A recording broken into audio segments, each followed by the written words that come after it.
세계 증시와 우리 증시를 짚어보는 시간 3분 증시입니다. 연합인포맥스 권용욱 기자 나와 있습니다. 안녕하세요. 안녕하십니까? 네, 간밤 미국 증시 어땠습니까? 네, 간밤 미국 증시는 제롬 파월 연방준비제도 의장의 매파적 발언에 하락했습니다. 마감가를 살펴보면 다우지수는 전장보다 0.3% 내렸고요.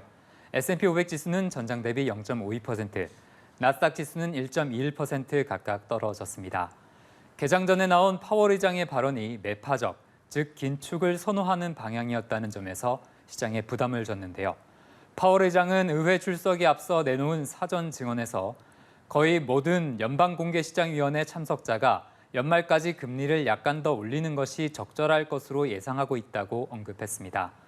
또한 경제가 예상대로 진행된다면 2회 추가 금리 인상은 꽤 타당한 추측이라고 말했습니다. 파월 의장의 이런 발언은 기존과 크게 달라지지는 않았지만 투자자들은 이를 차익 실현의 어떤 빌미로 삼았는데요. 이에 따라 주요 3대 지수는 3거래일 연속 하락했습니다. 통화정책과 관련한 다른 당국자의 발언도 있었는데요. 시카고 연방준비은행의 오스탄 굴스비 총재는 지난주 FOMC 금리 결정이 아슬아슬한 결정이었다고 말했습니다. 굴스비 총재는 최근 기억에서 가장 빠른 인상인 10회 연속 인상 이후에는 관찰이 완벽히 필요하다고 느꼈다고 언급했는데요. 시장 전문가들은 다음 금리 결정까지 시간이 많이 남은 만큼 지표 내용을 조금 더 지켜봐야 할 것으로 예상하고 있는데요.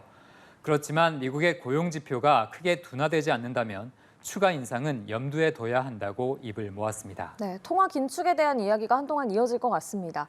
또 종목별로 보면 테슬라와 엔비디아 주가는 멈췄네요, 이제. 네, 최근 상승세를 주도했던 종목인 테슬라와 엔비디아가 차익 실현 압력 속에 모두 떨어졌는데요.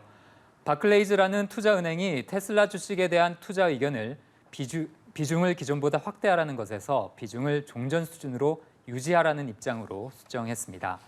주가가 크게 오른 만큼 차익 실현 시점이라고 본 건데요. 관련 소식에 테슬라 주가는 5% 이상 급락했습니다.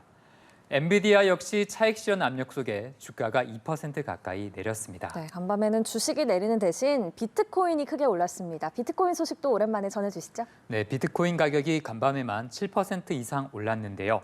장중 3만 달러를 돌파하며 지난 4월 이후 최고치 기록을 경신했습니다. 비트코인이 빠르게 오르는 것은 세계 최대 자산 운용사인 블랙록이 비트코인 현물과 관련한 ETF 상장을 신청했다는 소식 때문인데요. 이렇게 대형 운용사의 ETF 상장이 예상되면서 기관 투자자들의 움직임도 빨라졌습니다. 또한 새로운 가상화폐 거래소인 DEX 마켓이라는 곳이 문을 열었다는 소식도 호재가 됐습니다. 네, 마지막으로 오늘 코스피 전망 짚어주시죠. 네, 어제 코스피는 외국인의 매도세 속에 하락했는데요. 지수는 2,583부근에서 거래됐습니다. 오늘 코스피는 제롬 파월 의장 발언에 대한 부담 속에 약보합권에서 출발할 것으로 전망됩니다. 미국 증시와 마찬가지로 국내 주식도 차익 실현 분위기가 강한 편인데요. 코스피는 단기적인 과열 부담을 어느 정도 해소한 뒤에 반등 시도에 나설 것으로 예상됩니다. 네, 알겠습니다. 3분 증시 권용욱 기자와 함께했습니다. 고맙습니다.